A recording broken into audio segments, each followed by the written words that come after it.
Hello and welcome to this edition of FYI Weekly, your official source for City of Greensboro news and information. During the April business meeting, the Greensboro City Council addressed infrastructure improvements for several projects. City Council approved additional funds for sidewalk improvements for Pisgah Church Road, Lee's Chapel Road, and Yanceyville Street. Additional funds were also released for the Holtz Chapel Road and Loudermilk Street improvements projects, as well as for the Davie Street streetscape design. City Council also supported funding for railway construction needed for the intersection improvements at West Market Street and Guilford College Road.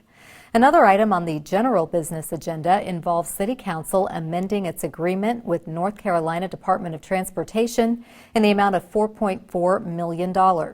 This is earmarked for the Downtown Greenway project along Murrow Boulevard and Fisher Avenue, with 80% covered by federal funds. The local match will come from the 2016 Parks and Recreation Bond Fund. Last but not least, City Council approved changing the name of the Guilford County Workforce Development Board to Guilford Works. This will enhance branding the board throughout Guilford County. Residents who are interested in serving the City of Greensboro as a member of an advisory committee have an opportunity to support the Minority Women Business Enterprise, or MWBE, office. The online interest form, which among other details outlines the responsibilities, proposed composition, and a suggested meeting schedule for the advisory committee. The deadline to complete and submit the online interest form is Friday, May 21st. The advisory committee, formerly known as the MWBE Coordinating Committee, is scheduled to be in place by July 1st. It will consist of up to 11 members appointed by the city manager's office. Members of the committee will serve a 2-year term. The committee's name was changed to better align with its consulting role for the MWBE office, which is the driving force behind the city's policy of ensuring all businesses are afforded the opportunity to bid on city contracts. A community-based campaign raising funds to upgrade 2 Greensboro Park locations has secured a $25,000 donation from the Crescent Rotary Club Foundation to provide a new playground at Heath Park.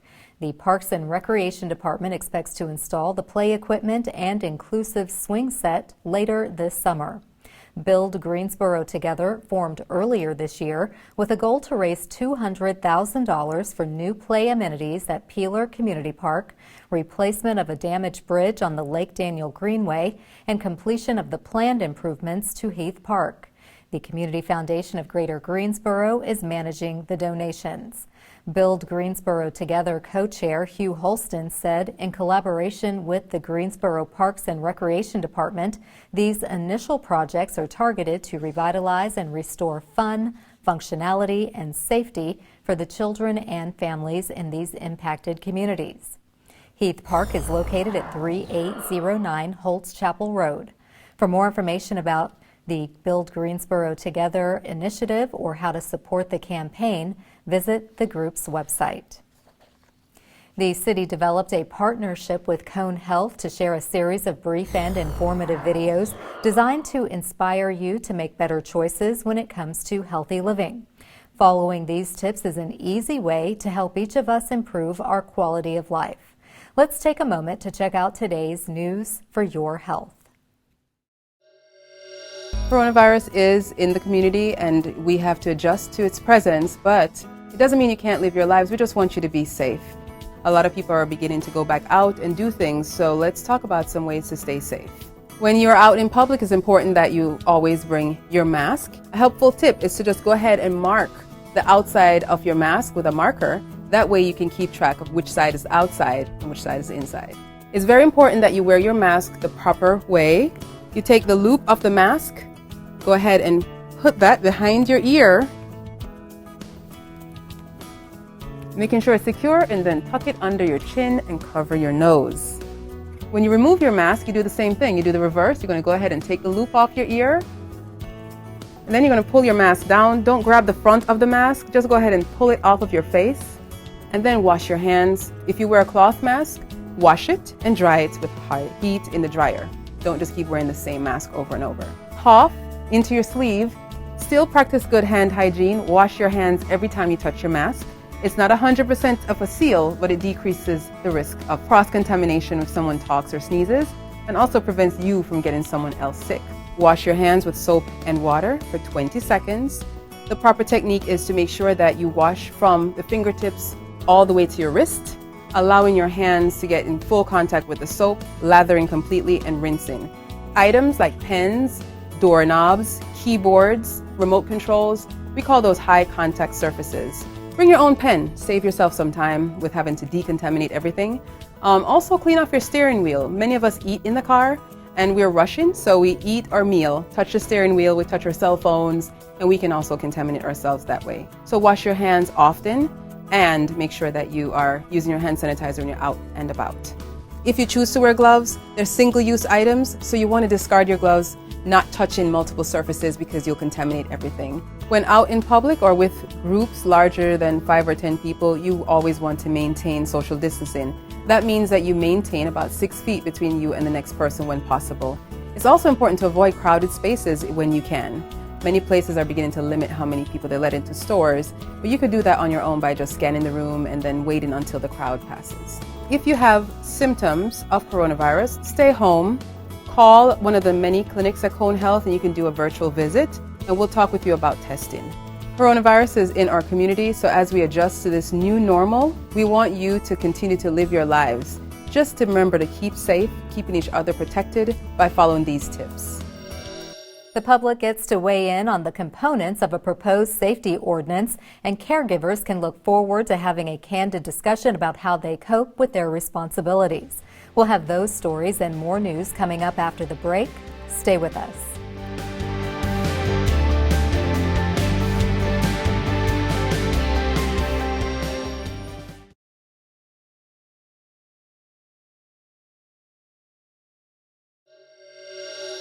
Welcome back to FYI Weekly. The community is encouraged to share views with Greensboro Mayor Nancy Vaughn and the City Council during a virtual town hall meeting to obtain public input on the creation and implementation of a safety security ordinance. The goal is to address nightlife safety issues. The meeting will take place on Zoom from 5:30 p.m. to 6:30 p.m. on Monday, May 10th. Those who want to share comments or ideas must sign up in the chat after the meeting begins. Attendees will have 3 minutes to share comments.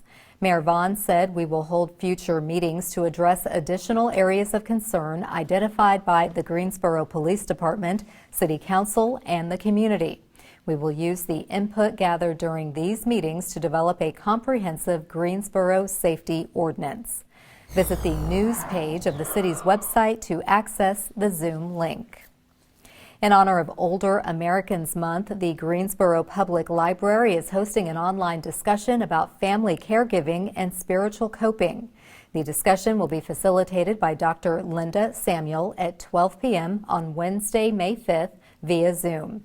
As a professor and licensed social worker, Dr. Samuel will share what she has learned about the unique struggles of older adults and their caregivers as they navigate difficult times. Dr. Samuel is an associate professor and licensed social worker with more than 20 years of professional experience prior to earning her Ph.D. Her background includes work in the public health network and healthcare system. Dr. Samuel also has professional expertise in minority health disparities advocacy, caregiver support groups, religion, spirituality research, and women resources networks. To submit questions about this event, please send an email to Trina Taylor. For more information about library events and resources, visit the library's website. If your household has been financially impacted by COVID-19 and you or someone you know needs help paying rent and/or utilities, you can apply for funds from the Federal Emergency Rental Assistance Program. The city received nearly $9 million to award qualified renters within the city limits. Apply for up to 12 months combined emergency rent and/or utility payment assistance per household.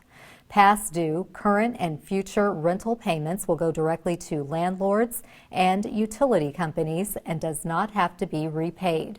Renters may apply or landlords may apply on the renter's behalf.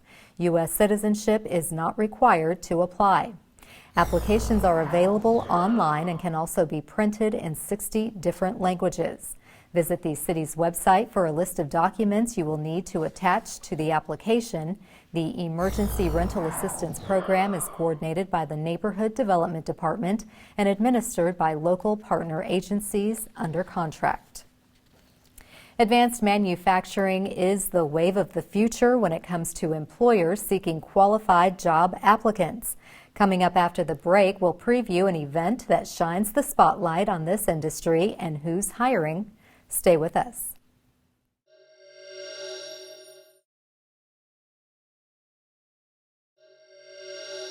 Welcome back to FYI Weekly.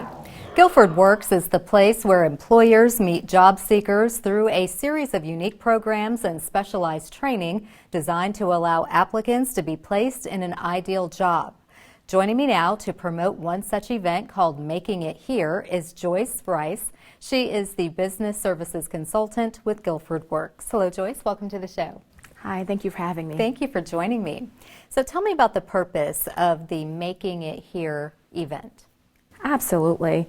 So the Making It Here event is an amazing initiative relying upon great collaborators in our community to bring to the forefront our manufacturing industry, giving our manufacturers an opportunity to showcase some of their jobs, their career opportunities, and to appeal to our emerging workforce. Nice. And manufacturing is to the heart of Guilford County. I mean, it just speaks to so much of what was historically a textile community and all that's now technology, and so many things are made here. So who would you say is the ideal candidate to attend this event? Absolutely. So we have identified our emerging workforce as youth and young adults between the ages of 16 and 24. Okay, that's a perfect age group to introduce to what they may not always think of when you're talking about manufacturing. What motivated Guilford Works to even spearhead this particular project?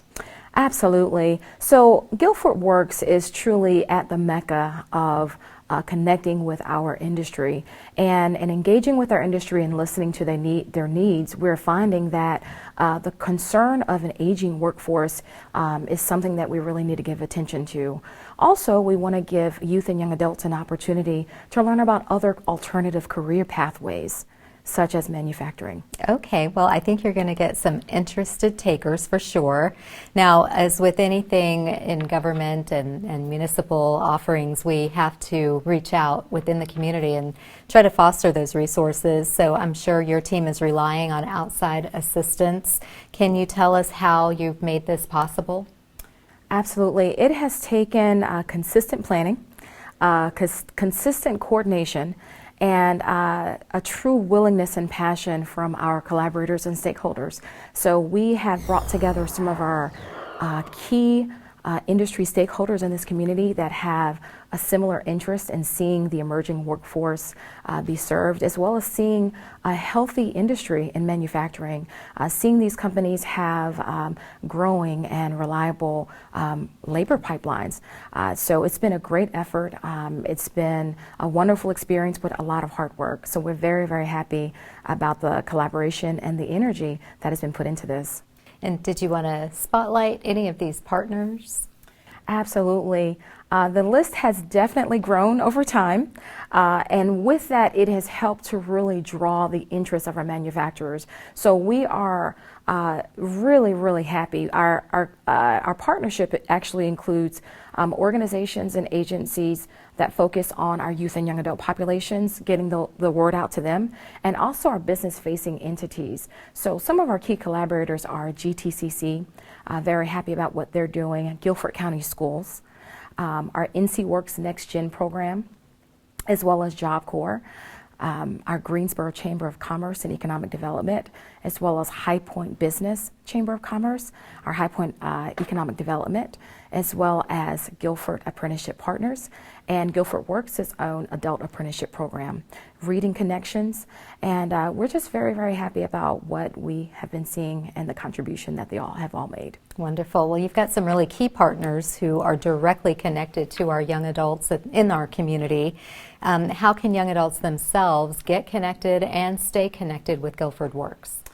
Absolutely. So even beyond this event, youth and young adults are encouraged to connect with NC Works, to register and connect with our career specialists, to take inventory of what their talents are, where the opportunities are to grow those skills, and to get job placement. So we are certainly here for them even beyond the Making It Here manufacturing tour. But for this particular event, we are encouraging the public in this particular age bracket to connect with us on guilfordworks.org/Making It Here. Okay, now Making It Here is open to the employers, obviously, who have a direct affiliation with manufacturing. If they're listening to this and didn't know about it but want to be part of the experience, how are they able to register?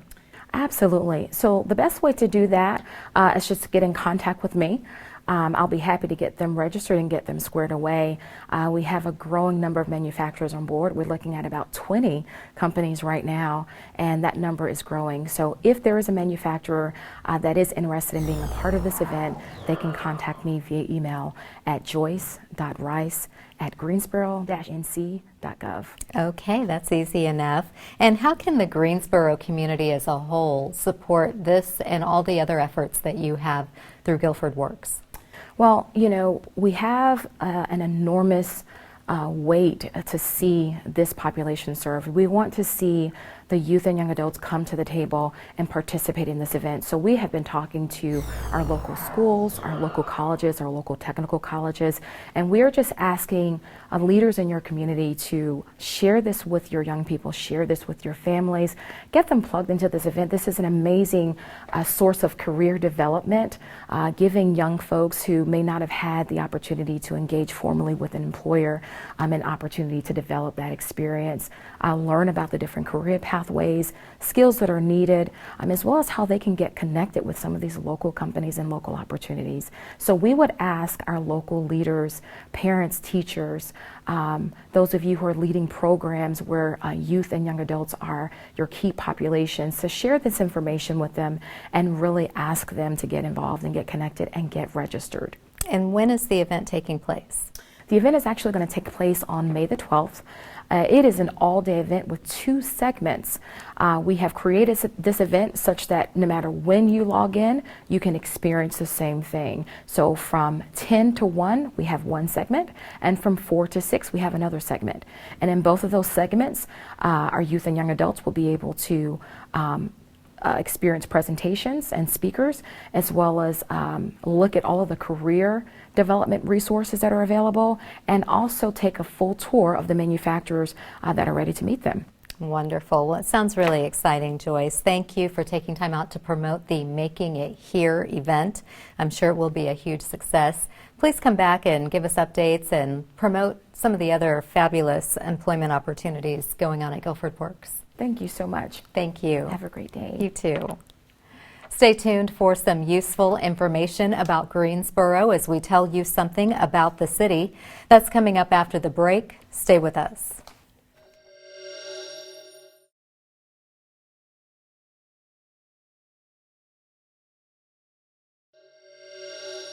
Welcome back to FYI Weekly. One way to stay informed about decisions that impact our city is by attending or tuning in to City Council meetings at 5:30 p.m. on the first and third Tuesday of the month. The fourth Tuesday is reserved for a meeting as needed. The City Council is holding hybrid meetings where they assemble in the council chambers, but the public participates virtually if they want to address the council. The Greensboro City Council meetings are broadcast right here on GTN. The meetings are also streamed live on the city's website and on Roku. City Council meets on level 2 of the Melvin Municipal Office Building located at 300 West Washington Street. To review the council meeting schedule and agendas, please visit the city's website. Here's an opportunity to learn a little something about the city. The community is invited to spend the day and spend some money at the I Am Beautiful block party. The event is taking place downtown on Saturday, May 15th from 11 a.m. to 6 p.m. at the Queen's Royal Beauty Bar. There will be activities for the entire family, including food trucks, a vendor showcase, fashion show, business spotlights, and a live DJ. This is an opportunity to support local minority-owned businesses as they display their items and offer great deals. For more information, call Queena McKee at 336-763-1443. Coming up after the break, we'll showcase our department spotlight, but first we have an important message about COVID-19.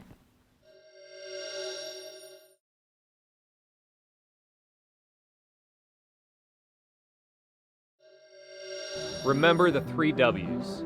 Wear a cloth face mask covering, wait 6 feet from others, and wash your hands often. By working together, we can adjust to this new normal and continue to save lives.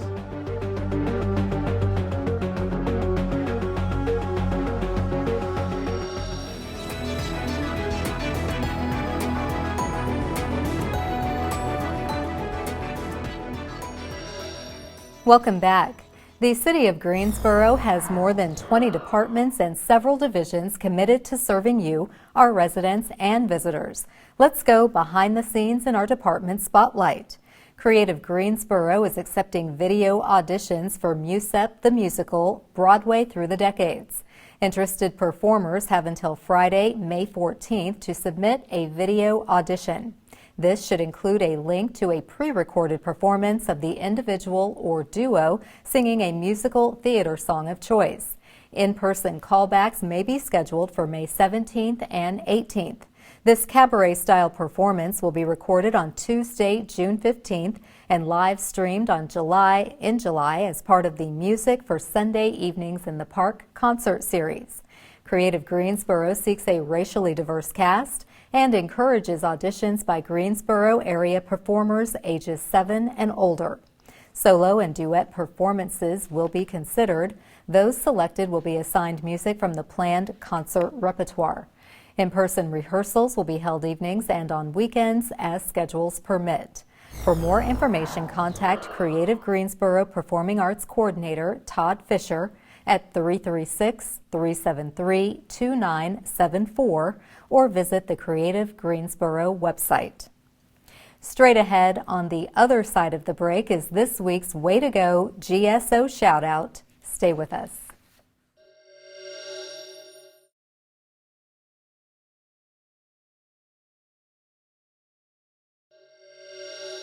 As we draw to a close, we always want to end on a positive note with our Way to Go GSO shout-out.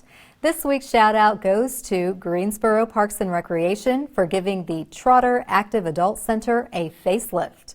The center has been renovated to focus on programs and activities for adults age 50 and older. Visitors can enjoy a new fitness room, computer lab, and lounge area, plus other amenities. The Trotter Active Adult Center is located at Hester Park. The renovation illustrates the city's commitment to provide a second recreational facility with programs geared towards older active adults on the west side of Greensboro. For a full list of parks and recreation programs, visit the city's website.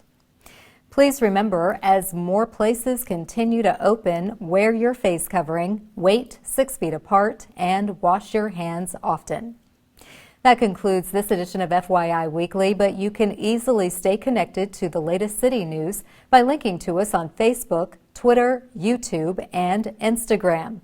Alexa users can subscribe to our 5-minute flash briefings, which airs on 90.1 FM and 100.7 FM. Be sure to download our weekly podcast, Talk City Greensboro, and now GTN is streaming on Roku. For all of us here at the City of Greensboro, thanks for watching, and we'll see you next time.